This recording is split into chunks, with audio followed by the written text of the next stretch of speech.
Hi, I'm Laura and I'm a physical therapist, and today we're going to talk a little bit about posture. We're going to give you a couple tips and tricks on how to tweak your posture so that when you're sitting and working all day, your back and your shoulders and your neck won't bother you quite as much.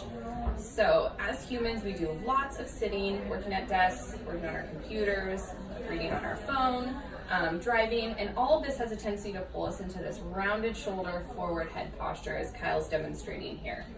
So the problem with this is that it creates a big curve in the spine here, putting lots of extra force on Kyle's back.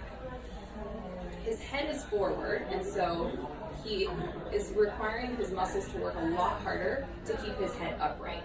So a few things that we can do right here.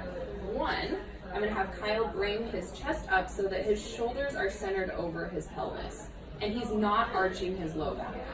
Then I'm going to have him bring his shoulder blades down and back just slightly to kind of open up his chest a little bit. The cue we like to use for this is pulling your shoulder blades down and back as if you're putting them in your opposite back pockets.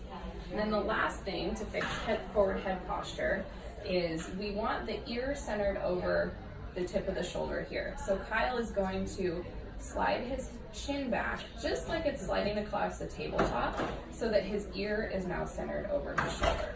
And then as you can see, now Kyle has to do a lot less work as he sits because his head is centered over his shoulders, is centered over his pelvis. It's a much happier position for our spine, our shoulders, our back, and our neck.